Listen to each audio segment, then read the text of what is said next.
10ನೇ ತರಗತಿ ಸವಿ ಕನ್ನಡ ಟರ್ಮ್ 2ನ ಎಲ್ಲ ಪಾಠ ಪ್ರಶ್ನೆಗಳಿಗೆ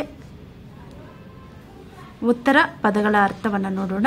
ಮೊದಲಿಗೆ ಪಾಠ 10 ಸರ್ವಜ್ಞನ ತ್ರಿಪದಿಗಳು. ಹೊಸ ಪದಗಳು, ಪದ್ಯದಲ್ಲಿರ್ತಕ್ಕಂತಹ ಕಠಿಣ ಪದಗಳನ್ನು ನೋಡ್ತಾ ಇದ್ವಿ. ಸರ್ವಜ್ಞ, ತ್ರಿಪದಿ, ಪರ್ವತ, ಪರರಿಗೆ, ಕಾಂಬವಗೆ, ಜ್ಯೋತಿ, ವಿಜಾತಿ, ಧರ್ಮ, ನೆಲೆಗಟ್ಟು, ಆಪತ್ತು. ನೆಕ್ಸ್ಟ್ ಪದಗಳ ಅರ್ಥ. ಗರ್ವ, ಜಂಬ, ನುಡಿ, ಮಾತು, ಪರ್ವತ, ಬೆಟ್ಟ, ಅಗ್ನಿ, ಬೆಂಕಿ, ಕುಲಗೋತ್ರ, ಜಾತಿ, ಆಪತ್ತು, ಅಪಾಯ, ಬಗೆ ಅಂದರೆ ರೀತಿ. ನಂತರ ಒಂದು ವಾಕ್ಯದಲ್ಲಿ ಉತ್ತರ ಬರೆಯಿರಿ. ಪ್ರಶ್ನೆ 1, ಸರ್ವಜ್ಞ ಯಾವ ರೀತಿಯಾಗಿ ಆಗಿದ್ದಾನೆ ಅನ್ನೋದು ಪ್ರಶ್ನೆ 1. ಉತ್ತರ, ಸರ್ವರಲ್ಲಿ ಒಂದೊಂದು ನುಡಿ ಕಲಿತು ಸರ್ವಜ್ಞ ವಿದ್ಯೆಯ ಪರ್ವತ ಆಗಿದ್ದಾನೆ. ಪ್ರಶ್ನೆ 2, ಕೊಟ್ಟಿದ್ದು ತನಗಾದರೆ ಬಚ್ಚಿಟ್ಟಿದ್ದು ಯಾರಿಗೆ? ಉತ್ತರ, ಕೊಟ್ಟಿದ್ದು ತನಗಾದರೆ ಬಚ್ಚಿಟ್ಟಿದ್ದು ಪರರಿಗೆ. 3ನೇ ಪ್ರಶ್ನೆ, ಯಾರ ಮನೆಯ ಜ್ಯೋತಿಯು ಹೀನವಲ್ಲ? ಉತ್ತರ, ಜಾತಿ ಹೀನನ ಮನೆಯ ಜ್ಯೋತಿಯು ಹೀನವಲ್ಲ. 4ನೇ ಪ್ರಶ್ನೆ, ಪಾಪದ ನೆಲೆಗಟ್ಟು ಯಾವುದು? ಉತ್ತರ, ಕೋಪವು ಪಾಪದ ನೆಲೆಗಟ್ಟು. ನೆಕ್ಸ್ಟ್ 2, 3 ವಾಕ್ಯದಲ್ಲಿ ಉತ್ತರ ಬರೆಯಿರಿ. ಮೊದಲನೇ ಪ್ರಶ್ನೆ, ಸರ್ವಜ್ಞನು ವಿದ್ಯೆಯ ಪರ್ವತ ಆದದ್ದು ಹೇಗೆ? ಉತ್ತರ, ಸರ್ವರಲ್ಲಿಯೂ ಒಂದೊಂದು ನುಡಿಯನ್ನ ಕಲಿತು ಸರ್ವಜ್ಞನು ವಿದ್ಯೆಯ ಪರ್ವತ ಆಗಿದ್ದಾನೆ. 2ನೇ ಪ್ರಶ್ನೆ, ಕುಲ ಗೋತ್ರಗಳ ನಡುವೆ ಭಿನ್ನತೆ ಏಕೆ ಇರಬಾರದು? ಉತ್ತರ, ನಾವು ನಡೆಯುವ ಭೂಮಿ ಒಂದೇ, ಕುಡಿಯುವ ನೀರು ಒಂದೇ, ಸುಡುವ ಅಗ್ನಿ ಒಂದೇ ಆಗಿರುವಾಗ ಜಾತಿ, ಮತ, ಗೋತ್ರ ಎಂಬ ಭಿನ್ನತೆ ಇರಬಾರದು. 2, 3 ವಾಕ್ಯಗಳಲ್ಲಿ ನಾವು 2 ಪ್ರಶ್ನೆಗಳನ್ನು ನೋಡ್ತೀವಿ. ನೆಕ್ಸ್ಟ್ ಪಾಠ 9 ಮಹಿಳಾ ದಿನಾಚರಣೆ. ಇಲ್ಲಿ ಮಹಿಳೆಯರ ಭಾವಚಿತ್ರಗಳನ್ನು ನೋಡ್ತಾ ಇದ್ವಿ. ಕಿರಣ್ ಮಜುಮ್ದಾರ್, ಸುಧಾಮೂರ್ತಿ, ಶಕುಂತಲಾದೇವಿ, ಮೇರಿ ಕೋಮ್, ಮದರ್ ತೆರೆಸಾ ಹಾಗೆ ಮನು ಠಾಕರ್. ನೆಕ್ಸ್ಟ್ ಹೊಸ ಪದಗಳು. ದಿನಾಚರಣೆ, ಮುಖ್ಯ ಶಿಕ್ಷಕ ಸಾವಿತ್ರಿಬಾಯಿ ಫುಲೆ, ಕಲ್ಪನಾ ಚಾವ್ಲಾ, ಶಿಕ್ಷಕ, ಮಕ್ಕಳು, ರಾಷ್ಟ್ರ, ಆವರಣ, ಭಾವಚಿತ್ರ, ಕಾರ್ಯಕ್ರಮ. ಪದಗಳ ಅರ್ಥ. ಸಂಭ್ರಮ, ಸಡಗರ, ಕಾರ್ಯ, ಕೆಲಸ, ಸಿಂಗರಿಸು, ಅಲಂಕಾರ ಮಾಡುವಂತಹದ್ದು, ಅಲಂಕರಿಸು. ನಿರೂಪಣೆ ಅಂದರೆ ವಿವರಣೆಯನ್ನು ಕೊಡುವಂತಹದ್ದು ಅಥವಾ ವಿವರಿಸು. ಗಣ್ಯ ಅಂದರೆ ಪ್ರಮುಖ. ಘೋಷಣೆ, ಪೋಷಣೆ, ಪಾಲನೆ, ಪೋಷಣೆ, ಪಾಲನೆ. ವಂದನೆ, ನಮನ, ಮುಕ್ತಾಯ, ಕೊನೆ. ಸಹಕಾರ, ಸಹಾಯ. ಸ್ಮರಣೀಯ ಅಂದರೆ ನೆನಪಿಸಿಕೊಳ್ಳುವಂತಹದ್ದು. ನೆನೆ ಅಂದರೆ ಸ್ಮರಿಸು. ಅಪ್ರತಿಮ, ಎಣೆ ಇಲ್ಲದ. ಕುತೂಹಲ, ಅಪ್ರತಿಮ ಅಂದರೆ ಅಸಮಾನವಾದ. ಕುತೂಹಲ ಅಂದರೆ ಅಚ್ಚರಿ. ಪಥ ಅಂದರೆ ದಾರಿ. ಒಂದು ವಾಕ್ಯದಲ್ಲಿ ಉತ್ತರ ಬರೆಯಿರಿ. ಪ್ರಶ್ನೆ 1, ಮಕ್ಕಳು ಯಾರ ಭಾವಚಿತ್ರಗಳನ್ನು ಸಿಂಗರಿಸಿದ್ದರು? ಉತ್ತರ, ಮಕ್ಕಳು ರಾಷ್ಟ್ರಕ್ಕಾಗಿ ದುಡಿದ ಅನೇಕ ಮಹಿಳೆಯರ ಭಾವಚಿತ್ರಗಳನ್ನು ಸಿಂಗರಿಸಿದ್ದರು. 2ನೇ ಪ್ರಶ್ನೆ, ಅಂತಾರಾಷ್ಟ್ರೀಯ ಮಹಿಳಾ ದಿನಾಚರಣೆಯನ್ನು ಎಂದು ಆಚರಿಸಲಾಗುತ್ತದೆ? ಉತ್ತರ, ಅಂತಾರಾಷ್ಟ್ರೀಯ ಮಹಿಳಾ ದಿನಾಚರಣೆಯನ್ನು ಮಾರ್ಚ್ 8ರಂದು ಆಚರಿಸಲಾಗುತ್ತದೆ. 3ನೇ ಪ್ರಶ್ನೆ, ಸಾವಿತ್ರಿಬಾಯಿ ಫುಲೆಯವರು ಯಾವ ಕ್ಷೇತ್ರದಲ್ಲಿ ಸಾಧನೆ ಮಾಡಿದ್ದಾರೆ? ಉತ್ತರ, ಸಾವಿತ್ರಿಬಾಯಿ ಫುಲೆಯವರು ಶಿಕ್ಷಣ ಕ್ಷೇತ್ರದಲ್ಲಿ ಸಾಧನೆ ಮಾಡಿದ್ದಾರೆ. 4, ಕಲ್ಪನಾ ಚಾವ್ಲಾರವರು ಯಾವ ಕ್ಷೇತ್ರದಲ್ಲಿ ಸಾಧನೆ ಮಾಡಿದ್ದಾರೆ? ಉತ್ತರ, ಕಲ್ಪನಾ ಚಾವ್ಲಾರವರು ಬಾಹ್ಯಾಕಾಶ ಕ್ಷೇತ್ರದಲ್ಲಿ ಸಾಧನೆ ಮಾಡಿದ್ದಾರೆ. ನೆಕ್ಸ್ಟ್ ಪಾಠ 11 ವೀರ ಅಭಿಮನ್ಯು. ವೀರ ಅಭಿಮನ್ಯು. ಹೊಸ ಪದಗಳು. ಅಭಿಮನ್ಯು, ಪುರಾಣ, ಅರ್ಜುನ, ಕುರುಕ್ಷೇತ್ರ, ಘನಘೋರ, ಭೀಮ, ಧರ್ಮರಾಯ. ಪದಗಳ ಅರ್ಥ. ಯುದ್ಧ ಅಂದರೆ ಕದನ ಅಥವಾ ಸಮರ. ವದನ ಅಂದರೆ ಮುಖ. ಸೇನೆ ಅಂದರೆ ದಂಡು. ಶಂಕೆ ಅಂದರೆ ಸಂದೇಶ. ಮಂಗಳ ಅಂದರೆ ಶುಭವಾದದ್ದು ಅಥವಾ ಶುಭಕರ. ಭೇದಿಸು, ಮುರಿ, ಮರಣ, ಸಾವು. ಪರಾಕ್ರಮ, ಶೌರ್ಯ. ಎರಗು ಅಂದರೆ ನಮಸ್ಕರಿಸು. ನಂದನ ಅಂದರೆ ಮಗ. ಒಂದು ವಾಕ್ಯದಲ್ಲಿ ಉತ್ತರ ಬರೆಯಿರಿ. ಪ್ರಶ್ನೆ 1, ಚಕ್ರವ್ಯೂಹವನ್ನು ರಚಿಸಿದವರು ಯಾರು? ಉತ್ತರ, ಚಕ್ರವ್ಯೂಹವನ್ನು ರಚಿಸಿದವರು ದ್ರೋಣಾಚಾರ್ಯರು. 2ನೇ ಪ್ರಶ್ನೆ, ಕೌರವರು ಪಾಂಡವರು ಯಾರಿಂದ ಬಿಲ್ವಿದ್ಯೆ ಕಲಿತರು? ಉತ್ತರ, ಕೌರವರು ಪಾಂಡವರು ದ್ರೋಣಾಚಾರ್ಯರಿಂದ ಬಿಲ್ವಿದ್ಯೆ ಕಲಿತರು. ಮೂರನೇ ಪ್ರಶ್ನೆ, ಅಭಿಮನ್ಯುವಿನ ತಂದೆಯ ಹೆಸರೇನು? ಉತ್ತರ, ಅಭಿಮನ್ಯುವಿನ ತಂದೆಯ ಹೆಸರು ಅರ್ಜುನ. ನಾಲ್ಕನೇ ಪ್ರಶ್ನೆ, ಕೌರವರಿಗೂ ಪಾಂಡವರಿಗೂ ಯುದ್ಧ ಎಲ್ಲಿ ನಡೆಯಿತು? ಉತ್ತರ, ಕೌರವರಿಗೂ ಪಾಂಡವರಿಗೂ ಯುದ್ಧ ಕುರುಕ್ಷೇತ್ರದಲ್ಲಿ ನಡೆಯಿತು. ನೆಕ್ಸ್ಟ್ ಪಾಠ 12, ಪ್ರವಾಸ ಹೋಗೋಣ. ಹೊಸ ಪದಗಳು: ಪ್ರವಾಸ, ಬೆಂಗಳೂರು, ಪ್ರಾಥಮಿಕ, ಶ್ರವಣಬೆಳಗೊಳ, ತೀರ್ಮಾನ, ಪ್ಲಾಟ್ಫಾರಂ, ರೈಲು, ಧ್ವನಿವರ್ಧಕ, ಶೌಚಾಲಯ, ಕಬ್ಬಿಣ. ನೆಕ್ಸ್ಟ್ ಪದಗಳ ಅರ್ಥ: ಕಂಪ್ಯೂಟರ್ ಅಂದ್ರೆ ಗಣಕಯಂತ್ರ, ಶೌಚಾಲಯ ಅಂದ್ರೆ ಕಕ್ಕಸು ಮನೆ, ಆಲಿಸು ಅಂದ್ರೆ ಮನಸ್ಸಿಟ್ಟು ಕೇಳು. ಫೋಟೋ ಅಂದ್ರೆ ಛಾಯಾಚಿತ್ರ ಅಂತ ಹೇಳ್ತಾರೆ ಅಥವಾ ಭಾವಚಿತ್ರ ಅಂತ ಕೂಡ ಅಂತಾರೆ. ಆಯಾಸ ಅಂದ್ರೆ ಶ್ರಮ ಅಥವಾ ಬಳಲಿಕೆ ಅಂತ ಕೂಡ ಆಗುತ್ತೆ. ಚಿಕ್ ಬುಕ್ ಅಂದ್ರೆ ರೈಲಿನ ಒಂದು ಶಬ್ದಕ್ಕೆ ನಾವು ಆ ಒಂದು ಹೆಸರನ್ನ ಹೇಳ್ತೀವಿ. ಖುಷಿ ಅಂದ್ರೆ ಹಿಗ್ಗು ಅಥವಾ ಸಂತೋಷ. ವ್ಯವಸ್ಥೆ ಅಂದ್ರೆ ಏರ್ಪಾಡು ಅಥವಾ ಸಜ್ಜು. ಇಚ್ಛೆ ಅಂದ್ರೆ ಆಸೆ. ನೆಕ್ಸ್ಟ್ ಒಂದು ವಾಕ್ಯದಲ್ಲಿ ಉತ್ತರ ಬರೆಯಿರಿ. ಮಕ್ಕಳೆಲ್ಲರೂ ಎಲ್ಲಿಗೆ ಪ್ರವಾಸ ಹೋಗಲು ಸಿದ್ಧರಾದರು? ಮಕ್ಕಳೆಲ್ಲರೂ ಶ್ರವಣಬೆಳಗೊಳಕ್ಕೆ ಪ್ರವಾಸ ಹೋಗಲು ಸಿದ್ಧರಾದರು. ಮಕ್ಕಳೆಲ್ಲರೂ ಶ್ರವಣಬೆಳಗೊಳಕ್ಕೆ ಪ್ರವಾಸ ಹೋಗಲು ಸಿದ್ಧರಾದರು. ನೆಕ್ಸ್ಟ್ ಪ್ರಶ್ನೆ, ಪ್ಲಾಟ್ಫಾರಂ ಅಂದ್ರೆ ಏನು? ರೈಲು ಬಂದು ನಿಲ್ಲುವ ಮತ್ತು ಹೊರಡುವ ನೋಡಿ, ರೈಲು ಬಂದು ನಿಲ್ಲಲು ಮತ್ತು ಹೊರಡಲು ನಿಗದಿಪಡಿಸಿರುವ ಸ್ಥಳವನ್ನ ಪ್ಲಾಟ್ಫಾರಂ ಎನ್ನುತ್ತಾರೆ. ಎರಡನೇ ಪ್ರಶ್ನೆ, ರೈಲ್ವೆ ನಿಲ್ದಾಣದಲ್ಲಿ ಮಕ್ಕಳು ಯಾರ ಜೊತೆ ಸಂವಾದ ನಡೆಸಿದರು? ಉತ್ತರ, ಕೆನಡಿ, ಮಧು, ರಾಜು ಜೊತೆ ಸಂವಾದ ನಡೆಸಿದರು. ಯಾರು? ಮಕ್ಕಳು.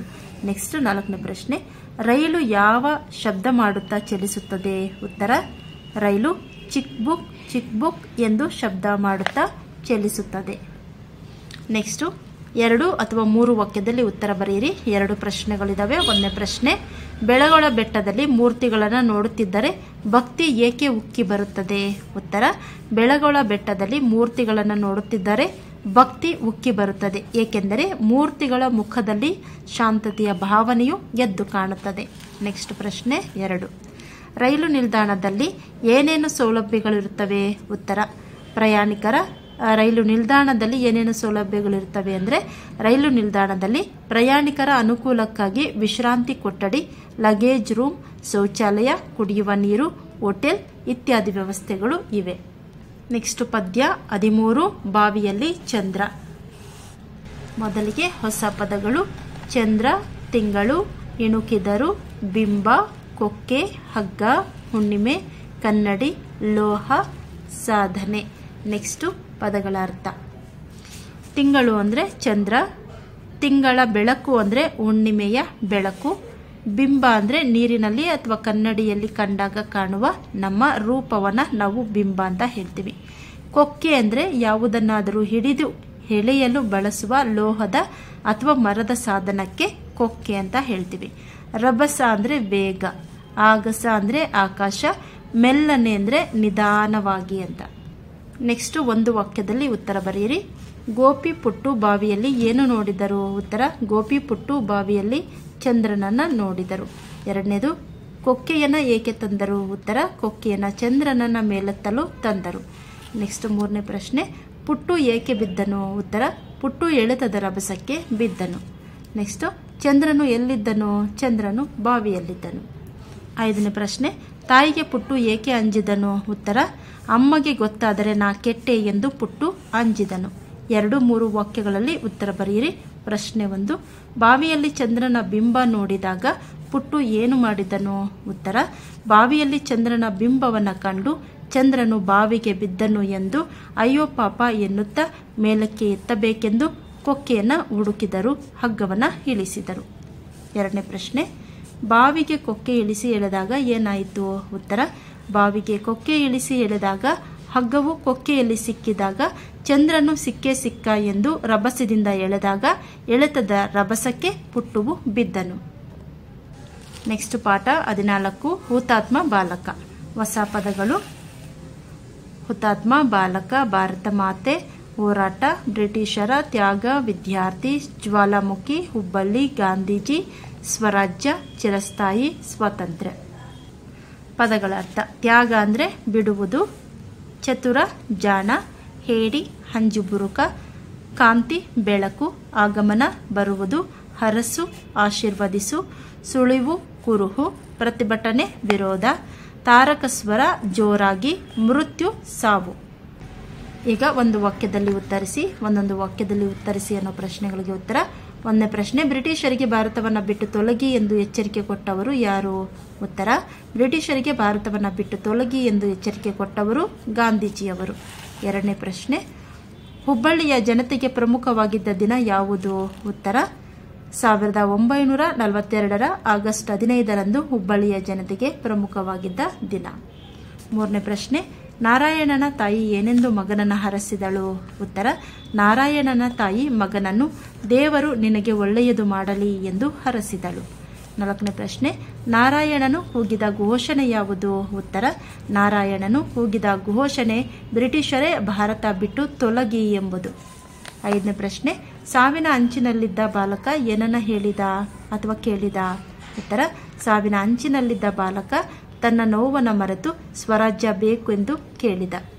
ಇನ್ನು 2-3 ವಾಕ್ಯದಲ್ಲಿ ನಾವು 3 ಪ್ರಶ್ನೆಗಳನ್ನು ನೋಡ್ತೀವಿ. ಒಂದನೇ ಪ್ರಶ್ನೆ, ಬಾಲಕ ನಾರಾಯಣ ಮುಂಜಾನೆ ಎದ್ದು ಹೇಗೆ ಸಿದ್ಧನಾದನು? ಉತ್ತರ, ಬಾಲಕ ನಾರಾಯಣ ಮುಂಜಾನೆ ಬೇಗನೆ ಎದ್ದು ಸ್ನಾನ ಮಾಡಿ ಕೈಯಲ್ಲಿ ನೇಯ್ದ ಖಾದಿ ಚಡ್ಡಿ, ಅಂಗಿ ಮತ್ತು ಗಾಂಧಿ ಟೋಪಿಯನ್ನು ಧರಿಸಿಕೊಂಡು ಬ್ರಿಟಿಷರ ವಿರುದ್ಧ ಪ್ರತಿಭಟನಾ ಮೆರವಣಿಗೆಯಲ್ಲಿ ಭಾಗವಹಿಸಲು ಸಿದ್ಧನಾದನು. ನೆಕ್ಸ್ಟ್ 2ನೇ ಪ್ರಶ್ನೆ, ನಾರಾಯಣನ ತಾಯಿ ಅಚ್ಚರಿಗೊಂಡಳು ಏಕೆ ಅಂತ ಪ್ರಶ್ನೆ ಇದೆ. ನಾರಾಯಣನು ಬ್ರಿಟಿಷರ ವಿರುದ್ಧ ಪ್ರತಿಭಟನಾ ಮೆರವಣಿಗೆಯಲ್ಲಿ ಭಾಗವಹಿಸುತ್ತೇನೆ, ಅದಕ್ಕೆ ಹಿರಿಯರು ಕಿರಿಯರೆಂಬುದಿಲ್ಲ ಎಂದಾಗ ತಾಯಿ ಅಚ್ಚರಿಗೊಂಡಳು. ಮೂರನೇ ಪ್ರಶ್ನೆ, ಪೊಲೀಸರು ಸಿಟ್ಟಿನಿಂದ ಏಕೆ ಕುದಿಯುತ್ತಿದ್ದರು? ಉತ್ತರ, ಬ್ರಿಟಿಷರ ವಿರುದ್ಧ ತಾರಕ ಸ್ವರದಲ್ಲಿ ಬ್ರಿಟಿಷರೇ ಭಾರತ ಬಿಟ್ಟು ತೊಲಗಿ ಎಂದು ಘೋಷಣೆ ಕೂಗುತ್ತಿದ್ದರಿಂದ ಪೊಲೀಸರು ಸಿಟ್ಟಿನಿಂದ ಕುದಿಯುತ್ತಿದ್ದರು. ನೆಕ್ಸ್ಟು ಪದ್ಯ 15, ದುಡಿಮೆಯ ಗರಿಮೆ. ಪದ್ಯ ರಚನೆ ಮಾಡಿರುವಂತಹದ್ದು ವಿ.ಬಿ. ಕುಲಮರ್ಮ. ಇಲ್ಲಿ ಚಿತ್ರಗಳನ್ನು ಕೊಟ್ಟಿದೆ. ಬಡಗಿ, ಕಮ್ಮಾರ, ದರ್ಜಿ, ಅಗಸ, ಮೀನುಗಾರ. ಹೊಸ ಪದಗಳು ದುಡಿಮೆ, ಕಬ್ಬಿಣ, ಉದ್ಯೋಗ, ರೈತ, ಹೊಣಮರ, ಕಡಲು, ಉಡುಗೆ, ಕೆತ್ತನೆ. ನೆಕ್ಸ್ಟ್ ಪದಗಳ ಅರ್ಥ. ಒಂದನೇದು ದುಡಿಮೆ ಅಂದರೆ ಕೆಲಸ, ಗರಿಮೆ ಅಂದರೆ ಹೆಮ್ಮೆ, ಹುಡುಕು ಅಂದರೆ ಶೋಧಿಸು, ನೆರವು, ಸಹಾಯ, ಸಲಹು, ಕಾಪಾಡು. ಒಂದು ವಾಕ್ಯದಲ್ಲಿ ಉತ್ತರಿಸಿ. ಪ್ರಶ್ನೆ 1, ಕಬ್ಬಿಣದಿಂದ ತಯಾರಿಸುವ ಸಲಕರಣೆಗಳು ಯಾವುದು? ಉತ್ತರ, ಕಬ್ಬಿಣದಿಂದ ತಯಾರಿಸುವ ಸಲಕರಣೆಗಳು ಹಾರೆ, ಕೊಡಲಿ, ಗುದ್ದಲಿ. ಪ್ರಶ್ನೆ 2, ಜನರನ್ನು ಸಲಹುವ ದಾತ ಯಾರು? ಉತ್ತರ, ರೈತ ಜನರನ್ನು ಸಲಹುವ ದಾತ. ಮೂರನೇ ಪ್ರಶ್ನೆ, ನೊಗವನ್ನು ಯಾವುದರಿಂದ ತಯಾರಿಸುವರು ಅಥವಾ ಮಾಡುವರು? ಉತ್ತರ, ನೊಗವನ್ನು ಒಣಮರದಿಂದ ಮಾಡುವರು. ನಾಲ್ಕನೇ ಪ್ರಶ್ನೆ, ಮೀನನ್ನು ಹೇಗೆ ಹಿಡಿಯುವರು? ಉತ್ತರ, ಬಲೆಯನ್ನು ಬೀಸಿ ಮೀನನ್ನು ಹಿಡಿಯುವರು. ಇನ್ನು 2-3 ವಾಕ್ಯಗಳಲ್ಲಿ ಉತ್ತರಿಸಿ. ಪ್ರಶ್ನೆ 1, ಬಳಗದ ಮೆಚ್ಚುಗೆಯನ್ನು ಬಟ್ಟೆ ಹೊಲಿಯುವವರು ಹೇಗೆ ಗಳಿಸಬಹುದು?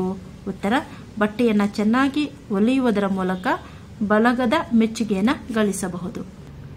ನೆಕ್ಸ್ಟ್ 2ನೇ ಪ್ರಶ್ನೆ, ನೇಗಿಲನ್ನು ಹೇಗೆ ಮಾಡುವರು? ಉತ್ತರ, ಕಾಡಿಂದ ಒಣಮರವನ್ನು ತಂದು ನೇಗಿಲ ಅಳತೆಗೆ ಕೊಯ್ದು ನೊಗವನ್ನು ಮಾಡಿ ಕೆತ್ತನೆ ಅಲಂಕಾರದೊಂದಿಗೆ ನೇಗಿಲನ್ನು ಮಾಡುವರು. ನೆಕ್ಸ್ಟ್ ಪಾಠ 16, ಕನಸುಗಾರ ಕಲಾಂ. ಹೊಸ ಪದಗಳು ಕನಸುಗಾರ ಅಬ್ದುಲ್ ಕಲಾಂ, ವಿಜ್ಞಾನಿ ಪ್ರಯೋಗಾಲಯ, ತಜ್ಞ. ರಾಷ್ಟ್ರಪತಿ ರೆಕ್ಕೆ, ವೈದ್ಯ ಕನಸು, ತಂತ್ರಜ್ಞಾನ. ಪದಗಳ ಅರ್ಥ. ಹೆಮ್ಮೆ ಅಂದರೆ ಹಿರಿಮೆ, ವೇದನೆ, ನೋವು, ಶ್ರಮಿಸು, ದುಡಿ, ವೀಕ್ಷಿಸು, ನೋಡು, ಗಗನ, ಆಗಸ, ತೀರ, ದಡ, ಉಡಾವಣೆ, ಹಾರಿಸು, ಪ್ರೋತ್ಸಾಹಿಸು, ಉತ್ತೇಜಿಸು. ನೆಕ್ಸ್ಟ್ ಒಂದು ವಾಕ್ಯದಲ್ಲಿ ಉತ್ತರಿಸಿ. ಒಂದನೇ ಪ್ರಶ್ನೆ, ಪ್ರಯೋಗಾಲಯಕ್ಕೆ ಭೇಟಿ ಕೊಟ್ಟವರು ಯಾರು? ಉತ್ತರ, ಪ್ರಯೋಗಾಲಯಕ್ಕೆ ಭೇಟಿ ಕೊಟ್ಟವರು ಪ್ರಸಿದ್ಧ ಮೂಳೆ ತಜ್ಞರು. ಎರಡನೇ ಪ್ರಶ್ನೆ, ವಿಜ್ಞಾನಿಯನ್ನು ವೈದ್ಯರು ಯಾವ ಆಸ್ಪತ್ರೆಗೆ ಕರೆದುಕೊಂಡು ಹೋದರು? ಉತ್ತರ, ವಿಜ್ಞಾನಿಯನ್ನ ವೈದ್ಯರು ನಿಜಾಮ್ ಆಸ್ಪತ್ರೆಗೆ ಕರೆದುಕೊಂಡು ಹೋದರು. ನೆಕ್ಸ್ಟ್ ಪ್ರಶ್ನೆ, ಮೂರನೇದು, ಆಸ್ಪತ್ರೆಯಲ್ಲಿದ್ದ ರೋಗಿಗಳಿಗೆ ಏನಾಗಿತ್ತು? ಉತ್ತರ, ಆಸ್ಪತ್ರೆಯಲ್ಲಿದ್ದ ರೋಗಿಗಳಿಗೆ ಹಲವು ಕಾರಣಗಳಿಂದ ಕಾಲಿನ ನ್ಯೂನ್ಯತೆ ಉಂಟಾಗಿತ್ತು. ನೆಕ್ಸ್ಟ್ 4ನೇ ಪ್ರಶ್ನೆ, ರೋಗಿಗಳ ಕಾಲಿಗೆ ಏನನ್ನು ಅಳವಡಿಸಲಾಗಿತ್ತು? ಉತ್ತರ, ರೋಗಿಗಳ ಕಾಲಿಗೆ 3 ಕಿಲೋ ಅಂದರೆ 3 kg ತೂಕದ ಲೋಹದ ಕ್ಯಾಲಿಪರನ್ನು ಅಳವಡಿಸಿದ್ದರು.